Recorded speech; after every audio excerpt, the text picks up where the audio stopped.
Bonjour à tous, bienvenue à tous les entrepreneurs sociaux de l'Appel à Solutions. Aujourd'hui, on va parler recrutement.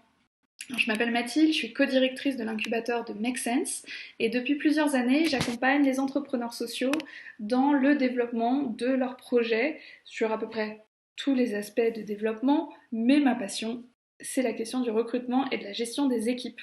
Je m'occupe aussi des recrutements chez Make Sense, notamment dans la phase où on a connu une très forte croissance de nos équipes, ce qui m'a permis de vivre des processus de recrutement qui ont été des succès, mais aussi des échecs, et de compiler pour vous dans cette petite formation toutes les bonnes pratiques et les apprentissages de plusieurs années de recrutement pour Make Sense ou auprès des entrepreneurs sociaux. Aujourd'hui, ce qu'on va essayer de faire, c'est de découvrir comment éviter les erreurs typiques de recrutement, comment ne pas perdre de temps et surtout comment essayer d'identifier rapidement quels pourraient être les meilleurs talents pour votre entreprise. Simplement, pour ceux qui ont déjà recruté, vous le devez le savoir, le recrutement, ça prend systématiquement du temps et de l'énergie. Du temps parce que finalement, pour un seul et même poste, vous allez voir passer des dizaines et des dizaines de candidats. Et en plus, vous avez beau lire des bouquins et suivre des formations, le recrutement ce n'est pas une science exacte, ça s'apprend pas à l'école. Et du coup, même en suivant les meilleurs process du monde et les bonnes pratiques, vous allez vous tromper à un moment ou à un autre dans vos recrutements, ça n'existe pas le taux de réussite à 100%. Les meilleurs recruteurs, ceux qui sont des recruteurs de carrière, continuent à dire qu'ils se trompent une fois sur 10 dans leur recrutement, ce qui est quand même énorme. Or, un recrutement raté, entre guillemets, qui donnerait lieu au départ d'un salarié ou à la mauvaise aventure d'un stage, et bien c'est encore une fois du temps et de l'énergie passée pour les fondateurs et pour les équipes. Et puis pour les petites équipes, et bien finalement c'est potentiellement le projet qui ralentit aussi, car une personne qui dysfonctionne dans une équipe, et dans une petite équipe, et ben c'est tout le reste de l'équipe et du projet qui va en pâtir et qui potentiellement va en payer les conséquences. Alors si j'étire les conséquences très loin, ça peut aller jusqu'au burn-out de certains membres de l'équipe qui vivent très mal la situation, mais plus simplement, et moins grave peut-être, le ralentissement du développement de votre activité. Donc le recrutement, ça peut déboucher sur des merveilles et des belles aventures humaines, mais ça peut être aussi source de stress et perte de temps. Donc ce qu'on va vouloir faire ensemble aujourd'hui, c'est mettre en place un cadre de processus de recrutement qui soit le plus rationalisé possible pour éviter que l'émotionnel prenne trop de place dans le choix du recrutement et s'assurer que vos processus sont solides et vous permettent d'éviter les erreurs de base pour vous laisser en fin de process avec seulement les meilleurs candidats. Donc aujourd'hui, on va apprendre à anticiper et bien préparer son recrutement, ce qui est la clé d'un processus réussi. On va parler aussi bonnes pratiques et techniques de sélection des candidats une fois le processus de sélection enclenché. Et puis on va parler de cette étape qu'on oublie un petit peu trop souvent malheureusement, qui est tout simplement la finalisation du process de recrutement pour sécuriser vos candidats. C'est tout bête, mais après parfois plusieurs semaines de sélection, on oublie de bien finaliser son process, on perd son candidat, et là c'est 2 mois de travail qui peuvent être mis à la poubelle. Donc on va éviter ça. La première étape, et je le rappelle systématiquement à tous mes entrepreneurs, un processus de recrutement qui est réussi, c'est systématiquement un processus de recrutement qui a été bien anticipé et qui a été bien préparé par l'ensemble de l'équipe.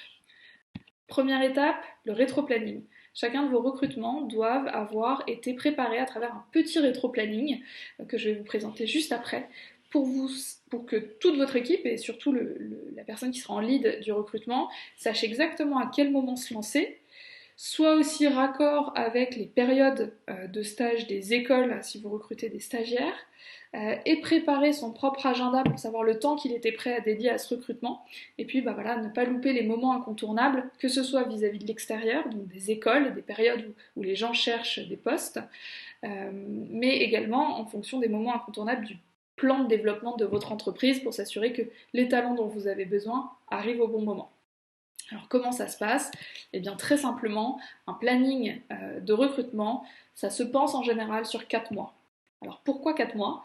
Eh bien tout simplement parce que c'est le temps qu'il va vous falloir pour préparer, diffuser votre offre, opérer la sélection préparer l'arrivée de votre stagiaire ou de votre salarié et s'assurer qu'au moment, au jour J, vous êtes bien dans les temps. Je vous donne un exemple. Vous cherchez à recruter un stagiaire qui arrivera début janvier. Simplement, ce stagiaire, avant qu'il soit arrivé, vous devez avoir confirmé, validé sa convention de stage qui va mettre à peu près 3 semaines à être validée par l'école, voire un mois si vous êtes en période de fête à fin décembre. Vous vous retrouvez donc déjà à début décembre. Vous voulez donc avoir validé ce candidat début décembre pour pouvoir lancer sa convention de stage, ce qui veut dire que votre processus de sélection, qui va durer en moyenne un mois, aura commencé début novembre. Ce qui veut dire que vous avez reçu toutes les candidatures que vous allez pouvoir étudier début novembre, ce qui veut dire que la diffusion elle-même aura commencé fin septembre, début octobre, pour que vous ayez bien un mois, 6 semaines de diffusion de votre offre. Finalement, le travail de rédaction de l'offre aura commencé début à mi-septembre. L'autre élément important, c'est que notamment pour les stages, sachez que les bons stagiaires, les excellents candidats, commencent à chercher leur stage très en amont. Donc si vous voulez vous retrouver aussi avec les meilleures candidatures, il faut s'y prendre à l'avance. Le bon candidat en janvier a commencé à chercher son stage en septembre. C'est pour ça qu'il faut bien anticiper tout le travail. Donc, comment ça va se passer? Ça va se découper de manière très simple. Publication de l'offre, reprenons notre schéma de septembre-janvier, publication de l'offre sur les différents réseaux ou veille active sur LinkedIn par exemple, si vous cherchez un profil en CDI très particulier. Va ensuite s'en suivre la période de sélection sur CV, entretien téléphonique. Je vais vous parler aussi de la mise en pratique que je vous recommande vraiment de mettre en place. Et ensuite les entretiens finaux. La période de signature du contrat, donc c'est la période de sécurisation finalement de votre candidat, et puis l'onboarding. Ce qui veut dire que si vous recrutez des stagiaires ou des services civiques, les bonnes périodes pour lancer vos processus de recrutement sont septembre pour un recrutement qui commence en janvier, mars-avril pour un recrutement effectif et une arrivée dans l'entreprise en juin-juillet, ou mai pour des rentrées en septembre.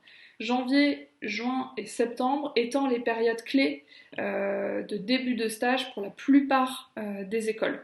Il peut y avoir des petites différences pour les recherches d'alternance qui en général sont début janvier et début septembre, mais ça peut varier un petit peu. Vous avez des sites qui vous permettent de comparer les débuts de stage et les débuts d'alternance de l'ensemble des écoles. Vous cochez un peu les expertises que vous recherchez, ça vous donnera les débuts de stage.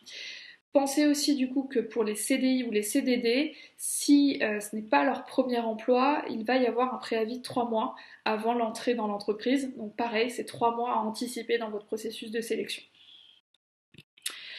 La préparation passe aussi par la définition du poste. Ça, c'est un travail que vous devez faire avec l'ensemble de votre équipe. Alors comment on s'y prend pour définir exactement ce dont on a besoin ? Pas toujours facile quand on est une jeune entreprise et que les activités, les missions changent quasiment d'une semaine à l'autre. Et j'imagine que vous allez chercher un petit peu ce mouton à 5 pattes, 6 voire 7 pattes même, de la personne qui est capable de faire de l'événementiel, de la communication, du marketing, pourquoi pas lever des fonds et faire un peu de commercial. C'est normal, on passe tous par là au début. Mais alors attention, ce mouton à 5 pattes souvent n'existe pas malheureusement, même si vous avez des stagiaires qui sont extrêmement débrouillards, et il est très important que vous soyez très au clair sur ce que vous recherchez. Alors comment on s'y prend ? En plusieurs étapes, toujours, soyons bien rigoureux et bien cadrés. Première étape, vous devez le faire pour votre projet de toute façon à un moment ou à un autre, c'est de définir quels sont les grands objectifs de votre entreprise à 6 ou 12 mois. Souvent quand on est tout jeune et qu'on se lance, je vous recommande de définir des objectifs à 6 mois, c'est beaucoup plus palpable pour votre entreprise. On commence à avoir des objectifs très clairs à 12 mois quand on a 1 ou 2 ans de recul derrière soi et qu'on connaît déjà très bien son rythme et son métier. Une fois que vous avez défini ces objectifs à 6 ou 12 mois, vous allez pouvoir lister tous les chantiers de travail nécessaires pour accomplir ces objectifs. Exemple, un objectif à 6 mois est d'avoir lancé votre site internet et qu'il tourne et que vous ayez des utilisateurs actifs dessus. Et les chantiers qu'on pourrait lister autour de ça seraient le travail sur le produit digital, la communication, le marketing par exemple. Du coup, vous allez pouvoir, dans chacun de ces chantiers, identifier les compétences et les savoir-être. Alors les compétences qui vous manquent aujourd'hui et puis les savoir-être qui sont ceux que vous voulez valoriser dans votre entreprise, souvent en lien avec les valeurs que vous avez peut-être déjà travaillé pour définir quelles étaient les valeurs et l'ADN de votre entreprise. Une fois que vous avez listé ces compétences, définissez aussi quel est le timing idéal. Donc, si vous avez votre objectif à 6 mois, vous savez à peu près à quel moment vous voulez faire rentrer ce nouveau profil dans votre équipe. Définissez bien ce timing, ça va nous permettre de faire le rétro-planning dont on parlait juste avant. Et une fois que vous avez listé ces compétences et ces savoir-être, je vous invite à rédiger une scorecard. Cette scorecard, c'est très simplement un petit tableau dans lequel vous allez lister l'ensemble des compétences prioritaires, donc listez-en 3 ou 4 maximum, et des savoir-être, pareil, 3 ou 4, que vous recherchez chez votre candidat idéal. Et puis ensuite, dans les colonnes, vous allez lister les profils de candidats que vous rencontrez, et vous allez pouvoir soit à travers un code couleur que je vous ai mis ici, soit un système de points, noter les candidats sur les différents aspects qui sont vraiment critiques pour ce poste. Ça peut paraître tout bête, mais en fait, faire ce travail va vous permettre, de définir exactement ce que vous allez mettre dans votre fiche de poste, d'aligner tous les membres de votre équipe sur les éléments clés que vous recherchez chez le candidat, et au moment où vous allez croiser les regards de vos examinateurs, entre guillemets, sur les candidats, eh bien, si vous avez un système de couleurs ou même plutôt un système de points, vont ressortir tout de suite par le haut les candidats qui répondent réellement à ces critères-là et qui ne sont pas du coup des candidats que vous allez recruter sur uniquement de l'émotionnel. Ça permettrait d'avoir des discussions beaucoup plus saines et beaucoup moins émotionnelles avec aussi vos collaborateurs au moment de choisir, et ça vous permettra de faire des feedbacks beaucoup plus constructifs à vos candidats. Une fois qu'on a défini sa scorecard, il sera beaucoup plus simple de rédiger sa fiche de poste et la diffuser. Attention, la rédaction de la fiche de poste est un moment absolument clé pour la suite du process de candidature, de sélection pour vous. La fiche de poste, on vous recommande une organisation très simple des informations dans votre fiche de poste. Si vous respectez l'ensemble des points qui sont listés sur cette slide, normalement vous répondez déjà à une grande partie des questions que se posent les candidats et vous allez réussir à filtrer les candidats qui correspondent vraiment à votre offre de ceux qui candidatent un petit peu à tout en essayant de se donner une chance un petit peu partout. Alors très important aussi, sachez que l'organisation que je vous propose ici, c'est celle qu'on retrouve principalement sur toutes les plateformes de recrutement. Du coup, si vous rédigez votre offre de la manière suivante, ça va vous faire gagner un temps fou sur les copier-coller à faire sur les différentes plateformes de recrutement et notamment sur celle de Job Teaser, qui est la marque blanche pour quasiment tous les sites carrière des écoles. Donc, très simplement, une intitulée de l'offre extrêmement explicite. On évite les titres un peu trop flous, type gourou du digital ou bras droit du CEO, qui ne veulent pas forcément dire grand-chose. Sachez que le titre de votre offre, c'est la première chose qui apparaît sur les plateformes de recrutement. Il faut que ce soit évident pour la personne et qu'elle arrive à se retrouver un petit peu dans l'offre que vous proposez. Une présentation de votre entreprise ensuite en 5 lignes. Moi, ce que je vous recommande, et ce qui est à mon sens votre atout premier, c'est que vous êtes une entreprise sociale. Vous cherchez à donner du sens aux missions de vos candidats, mais surtout à résoudre une problématique sociale et environnementale. C'est quelque chose qui aujourd'hui est un énorme atout pour les recruteurs. Mettez-le bien en avant. Donc, c'est 3 lignes de description de votre entreprise, 2 lignes sur c'est quoi le problème social que vous cherchez à résoudre et quel est le défi que vous avez envie de résoudre avec ce candidat.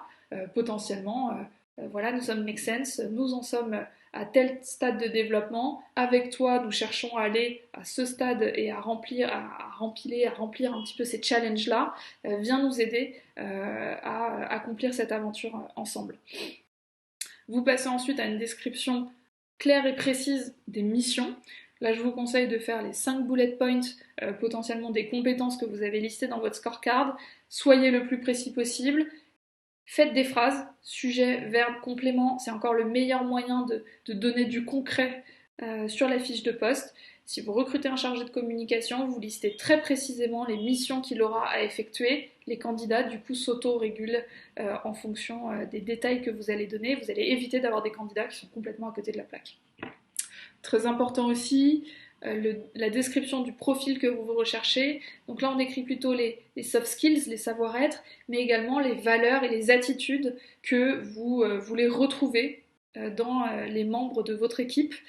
Très important de s'assurer que vous êtes aligné en termes de valeurs, parce que c'est ça un petit peu l'huile dans les rouages qui va faire que votre équipe est motivée, engagée au quotidien et prend plaisir à venir travailler. Assez important. Vous pouvez aussi décider de recruter sur les centres d'intérêt. Beaucoup d'entreprises sociales, par exemple, ne vont recruter que des candidats qui sont déjà extrêmement engagés dans leur vie personnelle, ce qui permet de travailler aussi la cohésion d'équipe. On oublie parfois de le mettre, mais précisez si vous recrutez un stage, un CDD, un service civique, un CDI. Précisez la durée du contrat si ce n'est pas un CDI, le lieu où va avoir lieu l'émission, les conditions de travail, est-ce que vous allez travailler en équipe, seul, etc., espace de coworking ou bureau fermé, machin. Et puis la rémunération, alors là je la laisse à votre libre arbitre. Si vous recrutez des stagiaires, parfois la rémunération peut être un point de blocage, si vous rémunérez juste au niveau du minimum légal vos stagiaires, donc autour de 600 €. Ce qu'on a fait longtemps chez Make Sense avant de réussir à pouvoir payer au-dessus du minimum légal, c'était qu'on n'affichait pas la rémunération, on l'annonçait au premier entretien téléphonique, ce qui nous permettait de faire un petit peu aussi une opération séduction du candidat et lui montrer un petit peu la qualité de l'offre qu'on lui proposait, ce qui le rassurait et il pouvait à ce moment-là se dire bon bah c'est pas très bien rémunéré, mais l'expérience va être tellement incroyable, je l'espère, que je me lance quand même. Évidemment, il ne faut jamais que le candidat soit en détresse économique, mais ça vous permet quand même d'avoir un petit peu plus de candidats qui postulent. Pour les CDI ou les CDD, mettez selon profil. Et si comme Make Sense vous avez une grille de rémunération 100% transparente, n'hésitez pas à donner un lien pour renvoyer les candidats vers cette grille pour qu'ils puissent eux-mêmes se projeter sur les salaires. Et ensuite, le paragraphe qu'on oublie trop systématiquement et que je vous recommande et que j'oblige quasiment mes entrepreneurs à mettre dans leur offre, ce sont les règles de candidature. Trop souvent, on se dit la candidature, c'est envoyez-moi un mail et un CV à telle adresse mail. Super, là c'est le meilleur moyen de perdre du temps.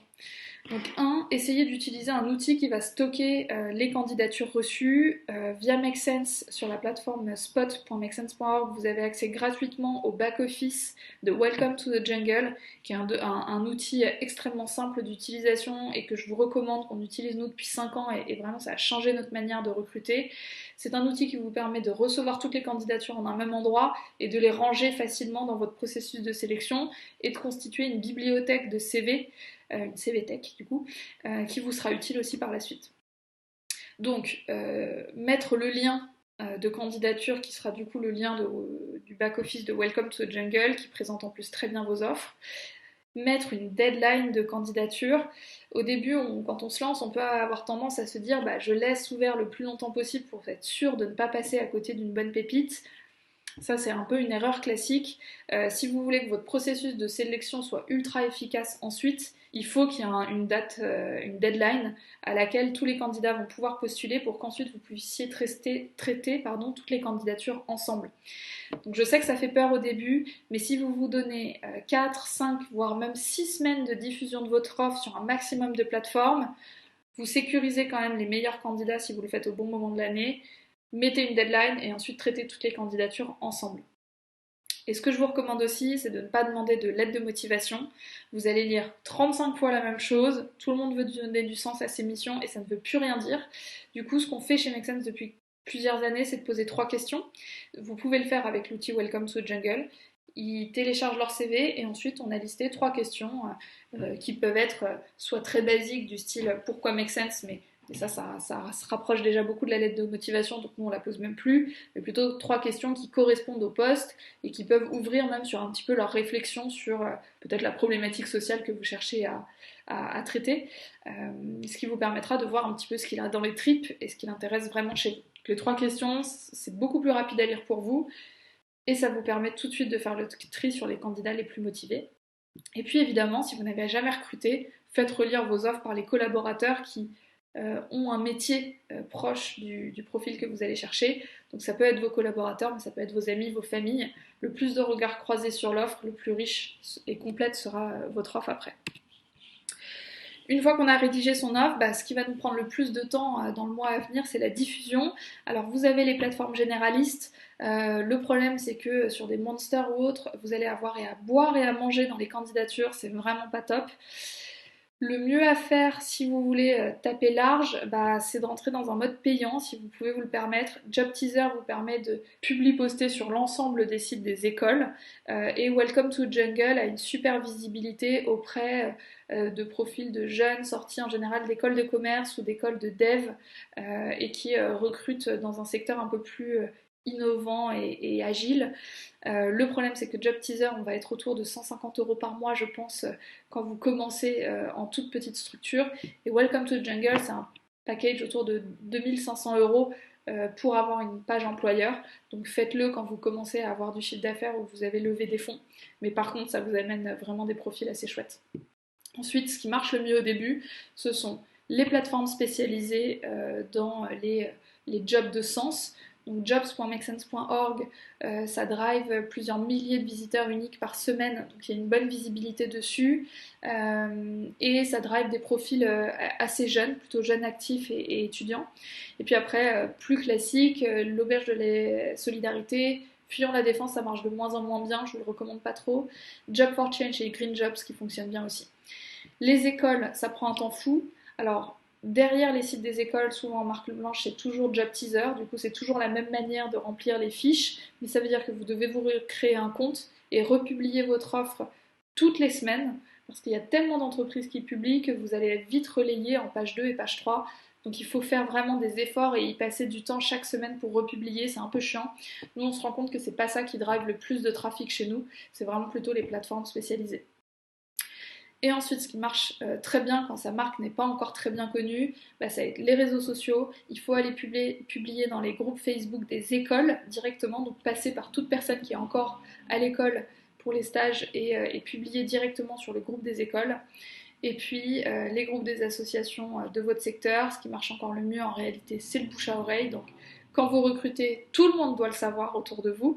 Et puis si vous recrutez des CDI, des profils bien particuliers, finalement c'est la veille active sur LinkedIn. Je vous conseille de le faire 45 minutes tous les matins avant de commencer quoi que ce soit. Un peu de veille active pour identifier les profils qui vous plaisent et puis aller les démarcher directement par message.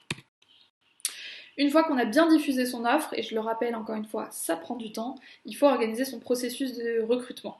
Je vais aller très vite sur les étapes du processus. Si vous voulez en savoir plus, il y a pas mal de ressources que je vous ai listées ensuite, que vous pouvez retrouver sur chaque étape du processus sur la plateforme Spot de Make Sense. Le processus qu'on vous recommande pour pas vous gourer et vraiment rationaliser au maximum les étapes et les décisions que vous allez prendre, c'est un processus en 4 étapes. 1.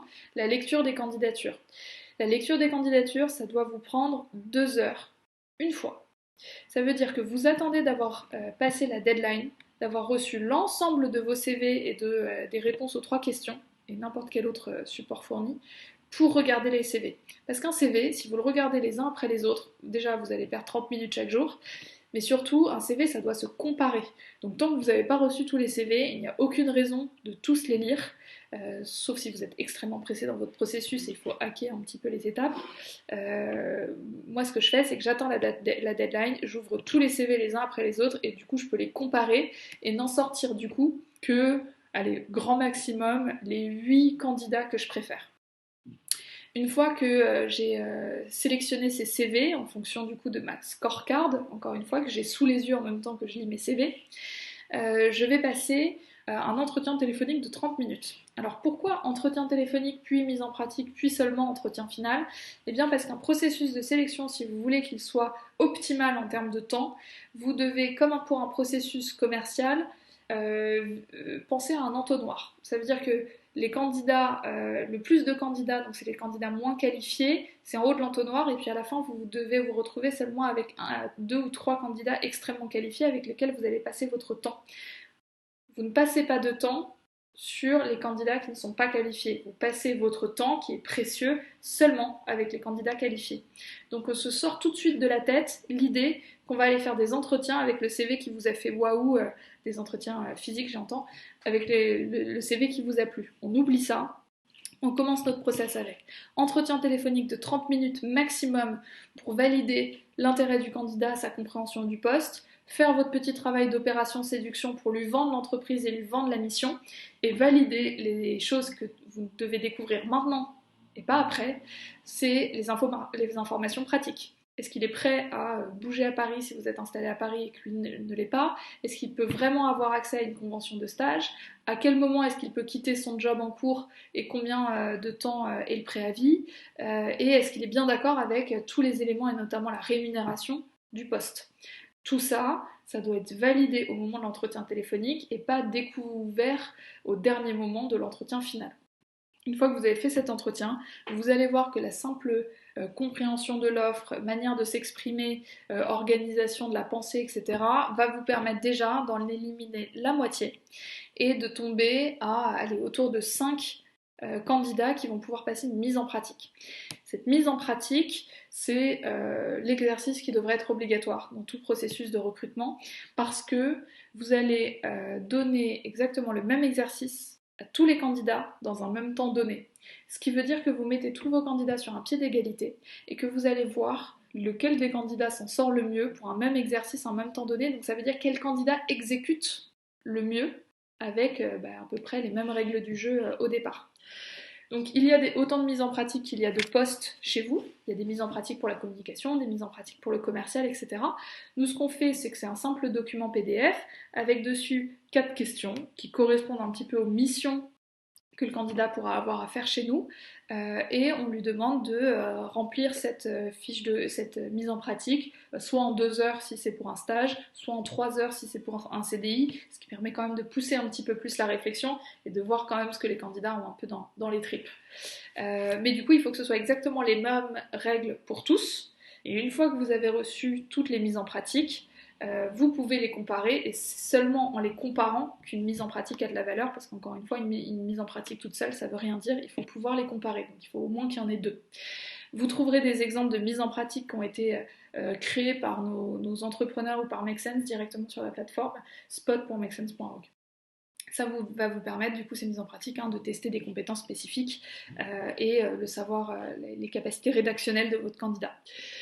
Vous allez voir, vont sortir du lot très simplement 2 ou 3 candidats que vous retenez du coup pour l'entretien final, qui est cette fois-ci un entretien pour valider que ce candidat est le bon, pour valider le culture fit, pour valider que vous avez envie de travailler avec ce candidat au quotidien pendant 6 mois, voire plus. Et dans cet entretien, les examinateurs sont vous-même, qui avez mené le processus de candidature du début à la fin, et si possible, vos cofondateurs ou les autres personnes de l'entreprise qui seront amenées à travailler avec ce candidat au quotidien. Ce qu'on fait que, en général chez Make Sense, pour un stage, cet entretien dure 1 heure avec 2, maximum 3 personnes en examinateur. Il ne faut pas non plus que ce soit trop impressionnant. Donc seulement 2 personnes peuvent suffire pour un stage pour avoir un regard croisé sur le candidat. Et par contre, pour les CDI, on fait 2 fois 45 minutes. 45 minutes passées avec les futurs collègues directs de la personne pour évaluer plutôt les compétences métiers. Et puis 45 minutes passées par des collègues plus indirects, potentiellement qui appartiennent à d'autres équipes, pour tester cette fois-ci les valeurs, le culture fit, la vision, les ambitions de développement personnel et s'assurer que cette personne s'épanouira chez Make Sense à travers notre modèle de gouvernance, etc. Je passe très vite sur ces étapes. On aurait pu rentrer plus en détail dans chacun de ces étapes clés du process. Malheureusement, je n'ai pas assez de temps pour le faire. Mais par contre, vous retrouverez toutes ces ressources bien détaillées, soit à l'écrit, soit en vidéo, sur la plateforme Spot de Make Sense, mais également dans la boîte à outils de Ignition Programme, qui est une boîte à outils open source pour aider les recruteurs plutôt d'un modèle start-up ou jeune entreprise dynamique. Et je vous recommande aussi le livre Dream Team de Ludovic Giraudon. Alors Ludovic Giraudon, c'est un mentor du réseau Entreprendre. Il a compilé les bonnes pratiques de management et de recrutement de 400 managers plutôt de start-up. Alors il y a un peu à boire et à manger parfois en termes de culture de boîte. Par contre, il y a vraiment des bonnes pratiques très très concrètes à mettre en place dans sa boîte. Donc je vous invite à regarder quand même ce bouquin qui est, si vous êtes amené à faire plusieurs recrutements, ça vaut le coup quand même d'y passer un petit peu de temps. Et puis ça détaille très bien aussi le processus d'onboarding de vos collaborateurs qui est très important. Comment est-ce qu'on finalise son recrutement? Alors là, attention, étape qu'on oublie un peu de faire convenablement. Souvent, on s'arrête à l'entretien final et puis on se dit bon bah super, j'ai trouvé mon candidat et puis là, on précipite la fin et on s'y prend un peu comme des pieds. Alors attention, il faut bien finaliser son processus aussi. Je vous rappelle, hein, le processus de recrutement, c'est très révélateur de votre culture d'entreprise et l'expérience vécue par le candidat va faire qu'un candidat non retenu devient soit ambassadeur de votre boîte, soit au contraire va vous fusiller par derrière et on n'a pas du tout envie de ça. Donc étape numéro 1, vous avez sélectionné le candidat de vos rêves, vous l'appelez et vous lui confirmez par téléphone que vous le prenez, il vous répond qu'il est super content ou il vous répond qu'il attend d'autres réponses et tout de suite vous envoyez un mail et vous lui demandez de vous faire une réponse écrite par mail de confirmation de son accord. Dans ce mail, vous allez lister les conditions du poste et détailler les missions.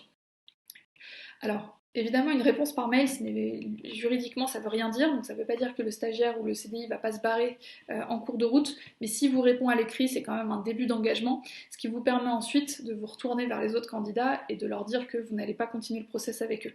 Important, attendez d'avoir la réponse écrite et la validation du candidat pour dire non aux autres. Si jamais le candidat vous file entre les doigts, vous n'avez pas envie de vous retrouver dans la situation, qui m'est déjà arrivé, de devoir appeler candidat numéro 2 et lui dire bah en fait, on s'est gouré, on a envie de te prendre. C'est jamais un moment très plaisant.